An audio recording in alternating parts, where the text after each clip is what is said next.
Good afternoon, Judge Mjali. Good afternoon, CJ and the commissioners. How are you this afternoon? I'm fine, CJ. Thank you for asking. I Thank- take it you're well. No, we are all well. Thank you. Yes. Um, Thank you for availing yourself for consideration for appointment to the SCA and for coming to this interview. We appreciate it. We are going to ask you questions aimed at satisfying ourselves to what extent you meet the selection criteria that we have adopted for the selection of judges for appointment to at different levels of the judiciary. I will ask you some questions. The head of the Supreme Court of Appeal will ask you questions, and the minister and other commissioners. We've got the information Thank you, CJ. that you have supplied to us through the questionnaire and other documents. We are not going to seek to cover everything. We'll focus only on certain aspects. But when we consider your candidacy, we will consider everything. You understand? Thank you, CJ. I fully understand. Yes. Now, in terms of academic qualifications, I see that you have got BA Law, LLB, and LLM. Is that correct? Correct, CJ. And you got your BA Law at the University of the Western Cape, as well as your LLB, but you got your LLM at Cardiff University of Wales. Is that right? That's correct, CJ. Yes. And in terms of work experience, you started as a public prosecutor and worked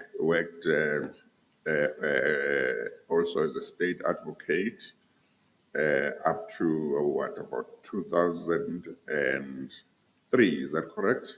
That's correct, CJ. Yes. And then you were involved in the Special Investigating Unit.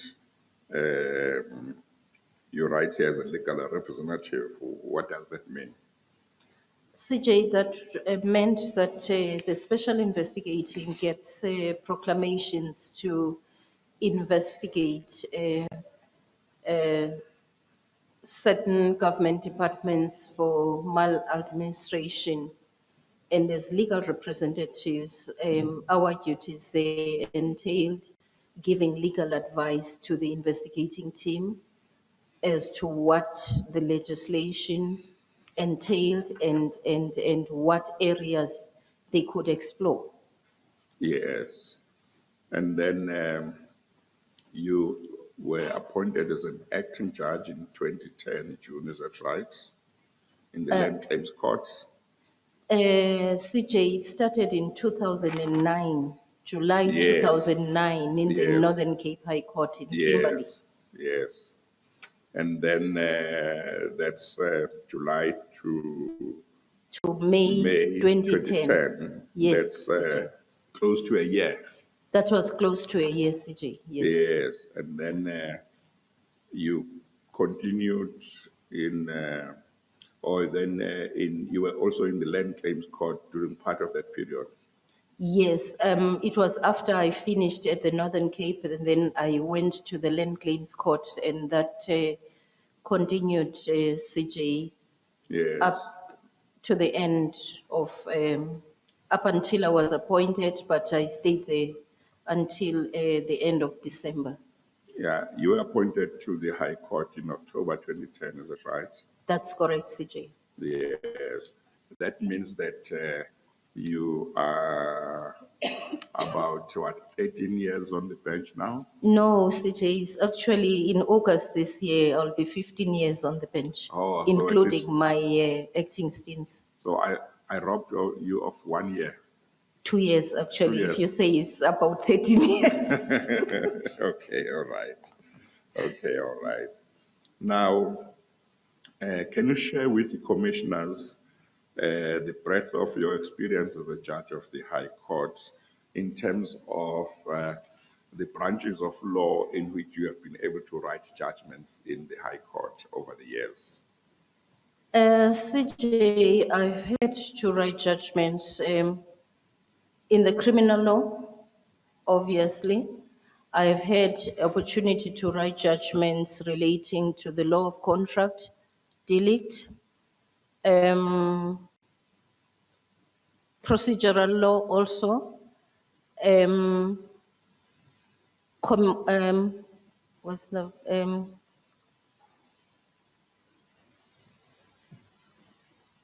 customary law.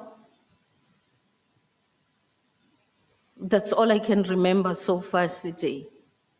Did you say, so customary law? Customary law, criminal law, law of delict, contract, CJ, Yes. law including matters involving the Constitution itself. Yeah. I have had opportunity to write judgments there too. Yes. Now, the matters where you have written judgments where you say they involve the Constitution, were they matters where you had to consider certain constitutional principles, or were they matters where you were called upon, for example, to declare legislation invalid and so on? It would involve both, CJ. There's one case that I've attached, which we discussed in the previous interview, where I had to declare a certain provision unconstitutional. Yes. And also with the Constitution being the supreme law of the land and impacting in every aspect of the law. It often comes even in crime where you have to decide on constitutionality of certain acts. Yes. Now, you have also acted in the Supreme Court of Appeal. That's correct, CJ. For how long have you acted in the Supreme Court of Appeal? 2 months, CJ, starting from October 2022 right through to the end of November 2022. Yes. And did your acting in the Supreme Court of Appeal expose you to other branches of law that you have not been exposed to at High Court level?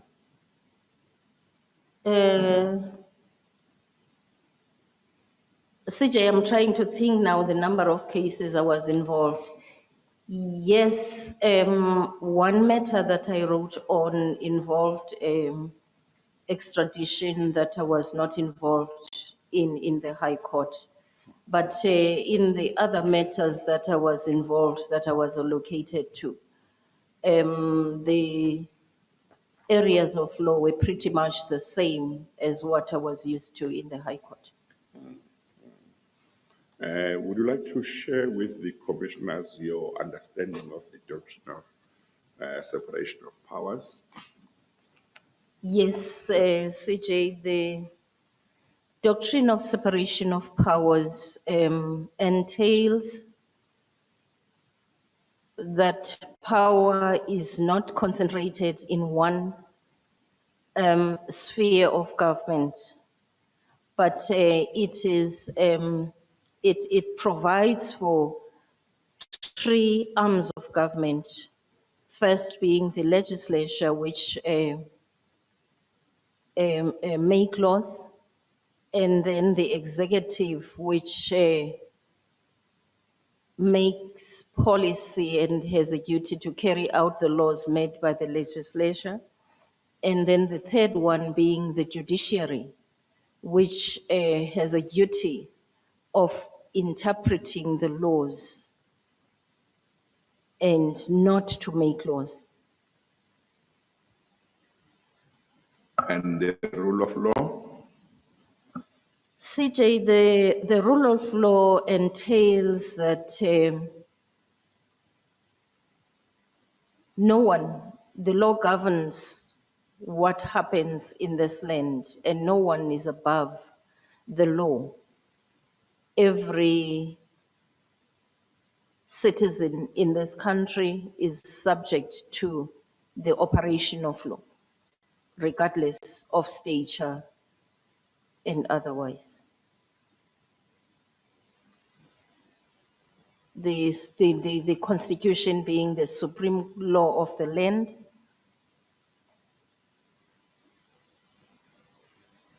Yes. Okay. And then I would like you to go to your questionnaire.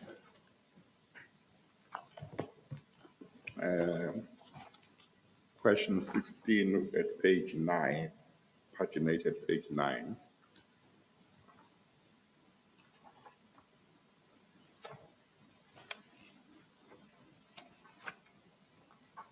Thank you, CJ. I'm there.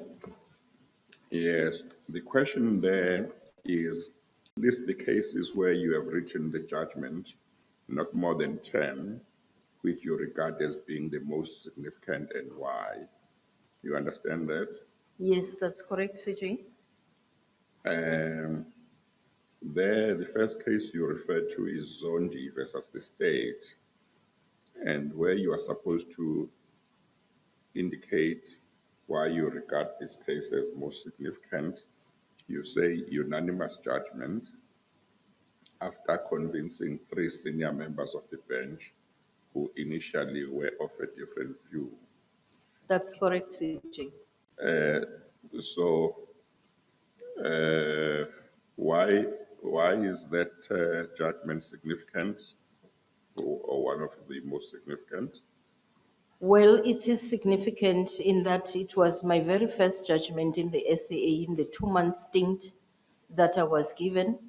And one would have expected that being a novel in that court, one would be intimidated to express one's views. And it is a judgment which would have gone haywire were it not the fact that I was able to realize my duty as one of the as part of that panel that I had a duty to look into the record properly, look into the law, and then I had a duty to make a contribution as a member of that panel. You don't think that the significance of the judgment is supposed to be on the issues it deals with and the conclusions you reach? CJ, that does not mean that I think that is not important, but if one reads that judgment, the very first paragraph of that judgment, I mention the duty that lays with the prosecution, with the content and the reason why the outcome of that judgment, what caused the outcome of that judgment to be what it was. But remember, the questionnaire required you to tell the commission here in answering the questionnaire why you regarded the judgment as important. You understand that? I fully understand that, CJ, Yes. but that would talk also to the independent mind that I have, my independence as a judge, to be able to express one's views. That implies what I have said. So they implies my independence as a judge and consciousness of doing justice to matters. I'm not sure that I follow. You see, the purpose of the questionnaire is to collect enough information from you, which the commissioners can use to see what your abilities are, to see your thinking, and so on.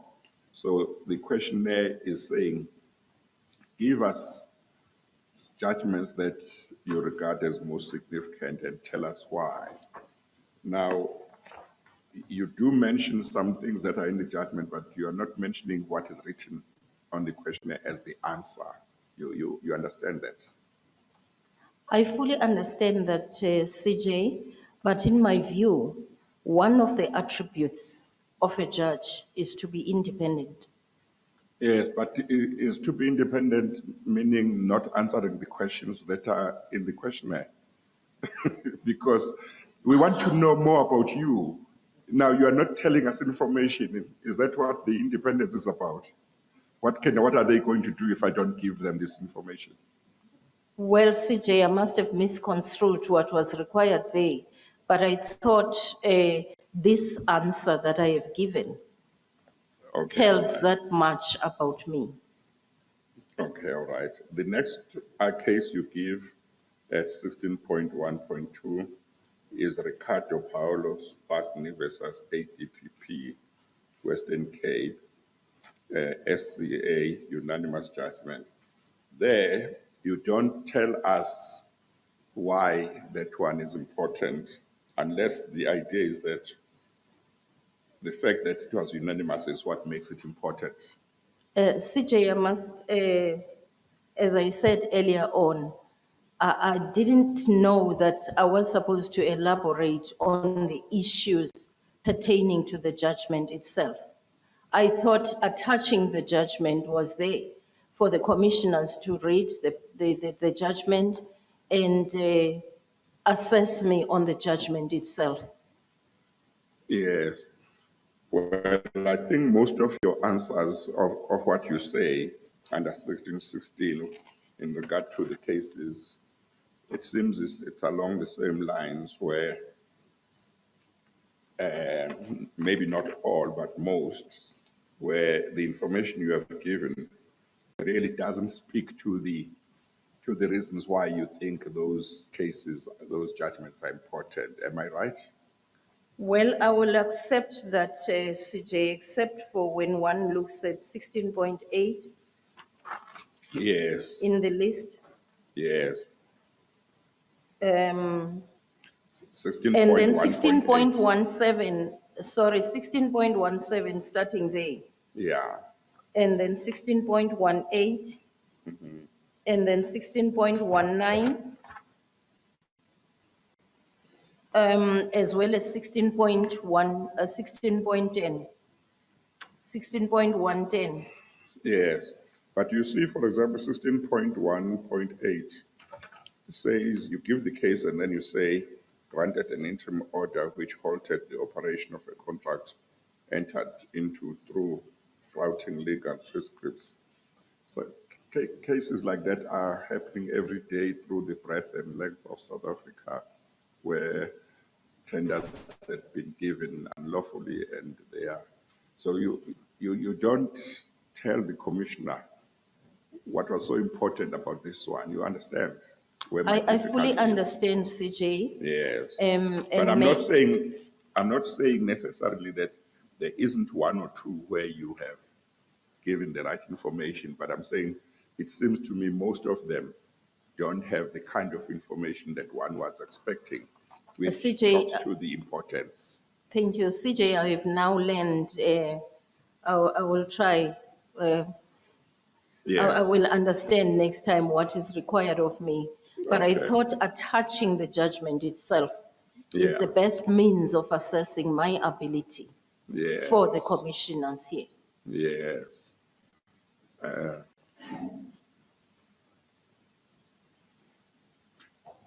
President of the SA. Thank you, Chief Justice. Good afternoon, Justice Mjali. Good afternoon, President. It's just to continue where the Chief Justice left off, because I too have the same concerns in terms of the judgments that you refer to under paragraph 16. And this concern also emanates from the fact that you acted at the Supreme Court of Appeal for one term. And I think it was very, very important for you to highlight all these cases, significant cases that you have participated in. And in relation to 16.1, that's the one where you only say unanimous judgment after convincing 3 senior members of the bench who initially were of a different view. Now, I don't know what is significant about that because at the Supreme Court of Appeal, we sit in panels in every single matter. So after the hearing in every single matter, we have a conference, a post-hearing conference where we discuss the appeals. And I think it will only be in a few appeals where from the outset colleagues were unanimous. The whole purpose of a post-hearing conference is to debate matters. And that's where we have robust discussions where we express our views. So I see nothing significant about the fact that at some point colleagues were not agreed and later on a unanimous judgment was handed down because the judgment remains a unanimous judgment. It's not as if you wrote a dissenting judgment or a separate concurring judgment. What This is is- your comment? This is one judgment I would have been prepared to write a dissenting judgment, even if the 3 senior members of the bench were against me. And this was one of my first judgments that I had to write there. Yes, but that and is, sorry, one sorry, of the sorry for the interruption, Justice Mjali. And maybe you are missing my question. I'm saying it happens all the time in conferences that colleagues have divergent views and they end up agreeing. So for me, the fact that at some point there was no agreement, but later on colleagues agreed and a unanimous judgment was handed down does not make the matter significant, especially since you have not indicated what is significant about the matter other than the fact that there was initially divergent views and later on a unanimous judgment.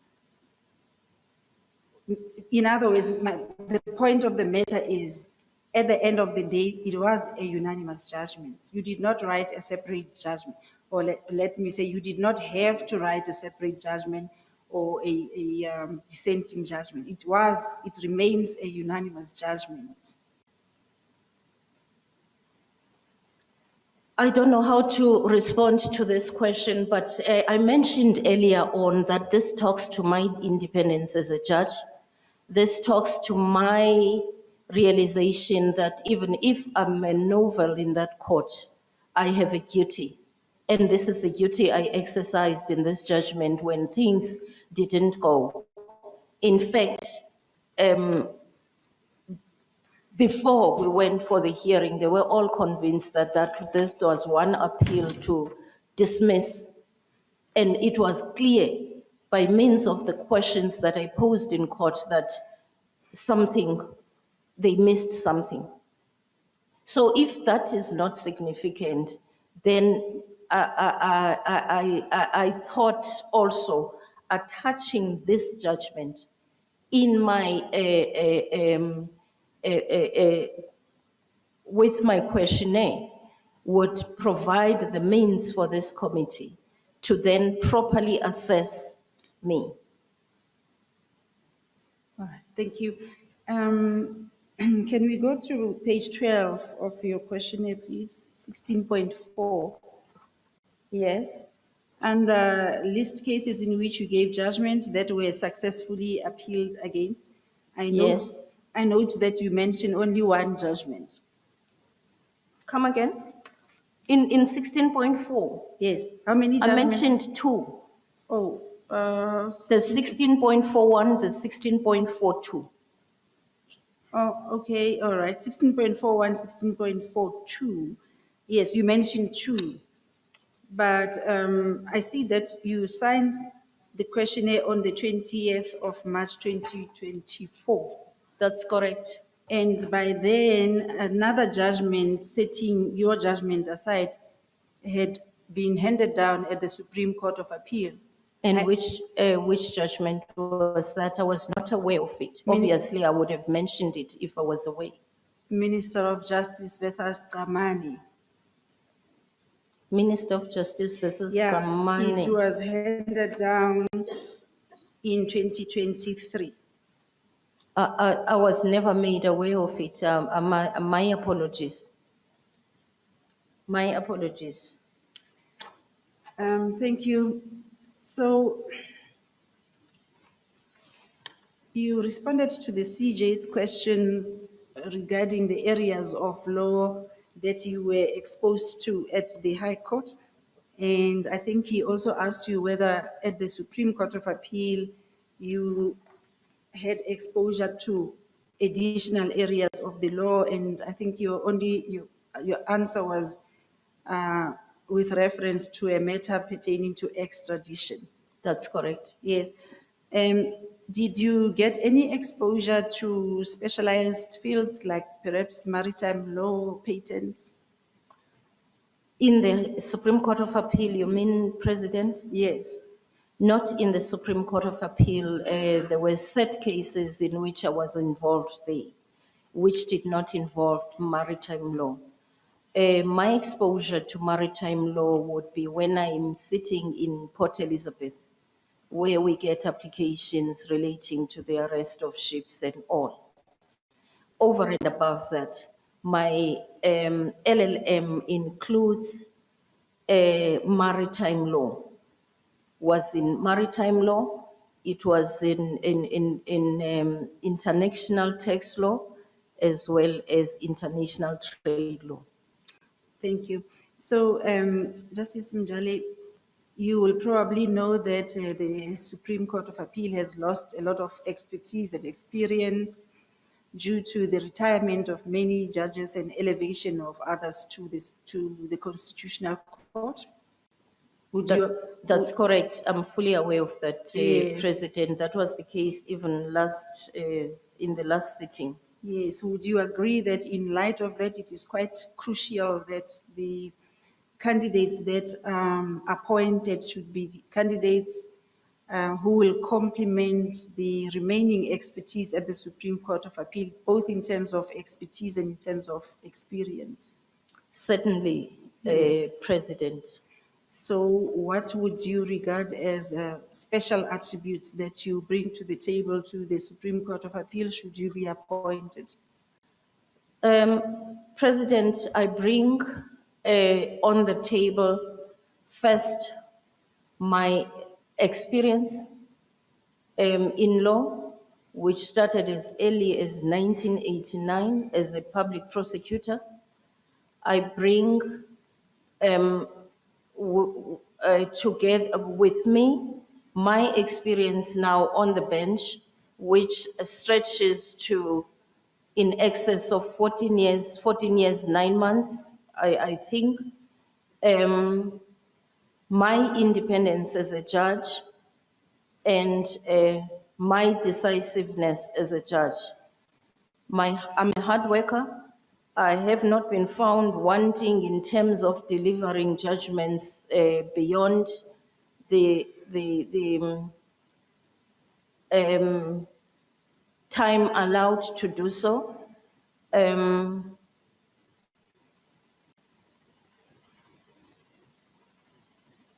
That's all I can say. And I think also I bring with me my experience in the customary law, coming from the area where customary law finds so much application. I think that skill is required in the Supreme Court of Appeal, rather than focusing only on the commercial cases and other areas of law. I think that court should be a well-rounded court. I also bring my lengthy experience in the criminal law side, which I think it's the field of law which is often not given sufficient weight, whereas it's the field of law that affects each and every citizen of this country. It affects the rich, it affects the poor, it impacts on the constitutional rights of people. I bring together with me that kind of experience in the SCA. Should I get the nod? Yes, thank you. Last question, Chief Justice, would you agree that the SCA being an appellate court, it is very important to have collegiality on that bench? It's very important, and in fact, not only in the Supreme Court, but in every bench. In the High Court too, we sit in panels, panels of 2, panels of 3. We work together as colleagues. That is where collegiality started. I bring together that experience, which stretches beyond the period of 14 years, collegiality. Thank you, Justice Mjali. Thank you, Chief Justice. Thank you, Minister. Thank you very much, Chief Justice and Judge Mjali. Good afternoon. Good morning, Minister.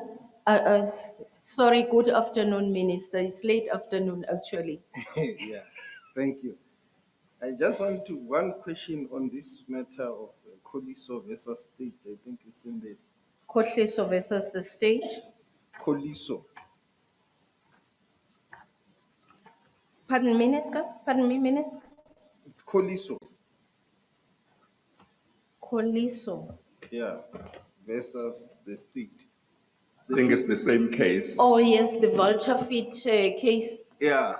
Yes, Minister. My only question relates to that you had taken issue with the fact that it applied to certain parts of the Yes. Eastern Cape and not certain parts.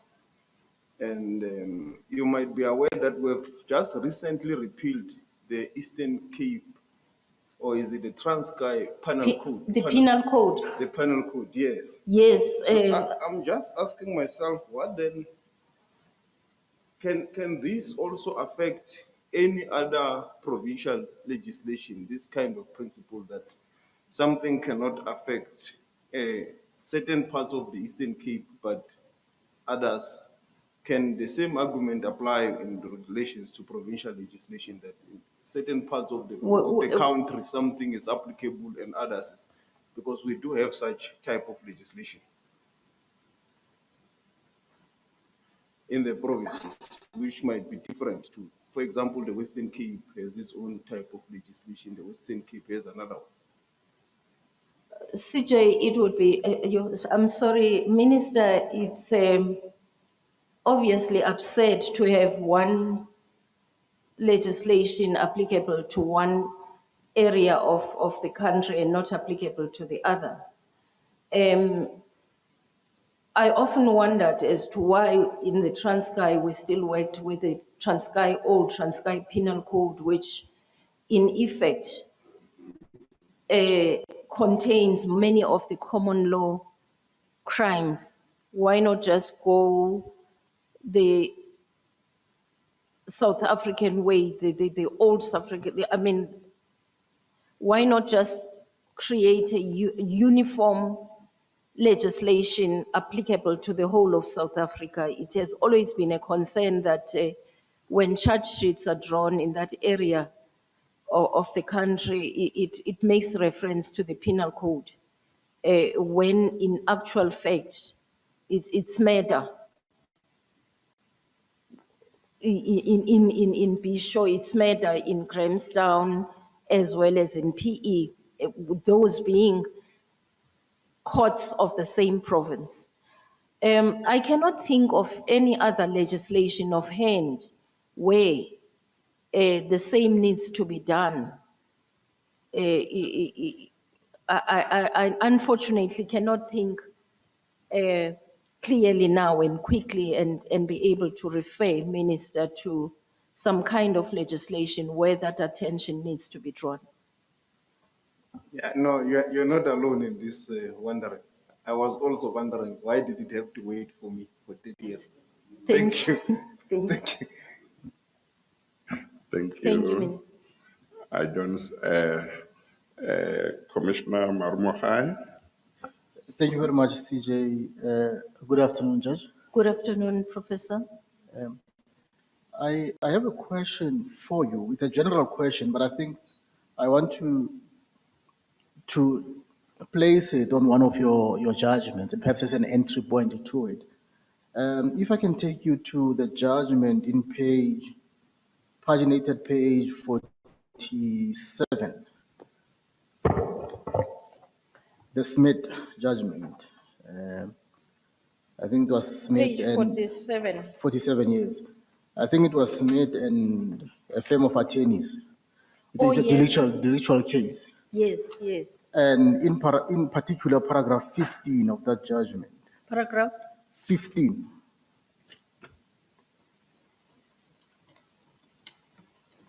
Thank you, Professor. I'm there. Yes.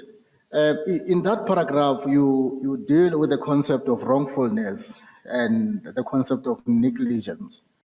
And and you correctly rely on a problematic case of Telemex. It's from the Supreme Court of Appeal by Harams. Yes. And in that case, um, Harams makes a point that the former judge Harams makes a point that there is, and just be accurate, um, he says that to elevate negligence to the determining factor confuses wrongfulness with negligence and leads to the absorption of English law tort of negligence into our law. So in paragraph 15 of your judgment, that interplay between negligence and wrongfulness comes out, right? Yes. So what I want to understand is there some conflation between these two elements of delict? And is our courts done enough to try to put them separate so that we can understand what are the factors that informs one as opposed to the other? And if there is, what can be done to ensure that these two seemingly conflicting sort of grounds for elements of delict can be sort of separated, if separating them makes sense at all? I'm not sure if you get the question that I'm asking. I'm not sure, Prof, if you can maybe repeat it for Okay. me. That would be. What I mean is, currently we see that when a court is seized with a delictual matter and it Yes. has to apply the elements of delict, Right. there seems to be some confusion between two elements in particular: wrongfulness and negligence. In other words, the way the court goes into showing that the element of wrongfulness is there seems to be conflating with the way how courts actually show also that negligence is there. So I just want to understand,